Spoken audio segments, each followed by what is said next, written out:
दुनिया के लिए एक नया खतरा, जिहादी ब्राइड्स। आईएसआईएस की तर्ज पर अब जैश-ए-मोहम्मद भी महिलाओं को अपनी सेना में भर्ती कर रहा है। लेकिन सवाल ये है कि ये महिलाएं शामिल क्यों हो रही हैं और इस कदम का भारत और दुनिया पर क्या असर होगा। आइए विस्तार से जानते हैं। जिहादी ब्राइड्स की अवधारणा सबसे पहले आईएसआईएस ने पेश की थी। आईएसआईएस ने महिलाओं को अपने कैंप्स में भर्ती कर प्रोपेगेंडा, शादी और हिंसा में सहयोग के लिए इस्तेमाल किया। उनकी मुख्य भूमिका थी लड़ाई में प्रत्यक्ष भागीदारी न लेकर संगठन को सामाजिक और राजनीतिक समर्थन देना। जैश-ए-मोहम्मद ने महिलाओं को जिहादी गतिविधियों में शामिल करने के लिए दौरा-ए-तस्किया नामक एक प्रशिक्षण कार्यक्रम शुरू किया है।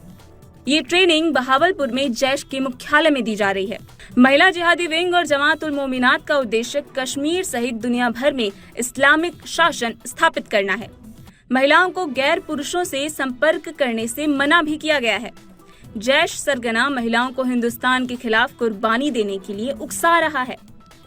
अब जैश-ए-मोहम्मद ने भी इसी मॉडल को अपनाया है। ये पाकिस्तान स्थित कट्टरपंथी संगठन कश्मीर और अन्य क्षेत्रों में अपनी पकड़ मजबूत करने के लिए महिलाओं को प्रशिक्षित और संगठित कर रहा है।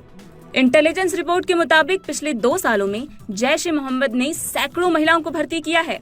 इन महिलाओं को सोशल मीडिया के जरिए प्रोपेगेंडा और भर्ती अभियान में जोड़ा जा रहा है। संगठन का उद्देश्य सिर्फ लड़ाई नहीं है, बल्कि सांस्कृतिक और मानसिक नियंत्रण के माध्यम से अपना प्रभाव बढ़ाना है। विशेषज्ञों का कहना है कि महिलाओं की भर्ती से जैश-ए-मोहम्मद को सांकेतिक शक्ति और सामाजिक वैधता मिलती है, जो संगठन को लंबे समय तक जीवित रख सकती है। इस कदम का असर सिर्फ कश्मीर या पाकिस्तान तक सीमित नहीं है। भारत के लिए ये एक राष्ट्रीय सुरक्षा का खतरा है। ये दिखाता है कि आतंकवादी संगठन अब लड़ाई के मैदान से आगे बढ़कर मानसिक और सामाजिक युद्ध में उतर रहे हैं। महिला भर्ती से संगठन की जड़ों को गहरा और टिकाऊ बनाया जा रहा है। विशेषज्ञ चेतावनी दे रहे हैं कि अगर इस प्रवृत्ति को रोका नहीं गया तो ये सामाजिक और राष्ट्रीय सुरक्षा के लिए लंबे समय तक एक चुनौती बनकर उभर सकती है। महिलाओं के सहारे अपनी जिहादी गतिविधियों को आगे बढ़ाने के षड्यंत्र में जुटे जैश-ए-मोहम्मद ने अब अपनी महिला जिहादी ब्रिगेड का प्रशिक्षण कार्यक्रम दौरा-ए-तस्किया शुरू कर दिया है। ये प्रशिक्षण उन्हें बहावलपुर, पाकिस्तान में स्थित जैश के मुख्यालय में ही प्रदान किया जा रहा है।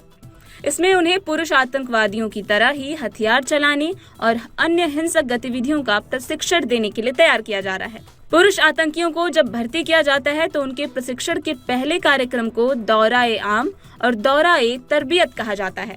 उल्लेखनीय है कि जैश-ए-मोहम्मद ने अपने कश्मीर जिहाद को आगे बढ़ाने के लिए करीब 1 माह पहले अपनी महिला जिहादी विंग को फिर तैयार करने का एक अभियान चलाया है। महिला जिहादी विंग का नाम जमात-उल-मोमिनात रखा गया है। जिहादी ब्राइड्स केवल एक शब्द नहीं है, बल्कि एक नई रणनीति का हिस्सा है। जैश-ए-मोहम्मद जैसी संस्थाएं अब महिलाओं के माध्यम से अपने नेटवर्क को और मजबूत कर रही है। दुनिया के लिए चेतावनी साफ है, आतंकवाद सिर्फ बंदूक या बम तक सीमित नहीं है। अब ये सामाजिक और मानसिक क्षेत्र में भी फैल रहा है। जिहादी ब्राइड सिर्फ एक नई रणनीति नहीं, बल्कि आतंकवाद का एक नया चेहरा है। जैश-ए-मोहम्मद जैसी संगठन अब महिलाओं के माध्यम से अपने नेटवर्क को और मजबूत कर रहे हैं, जो उन्हें सामाजिक और मानसिक नियंत्रण का अवसर देता है।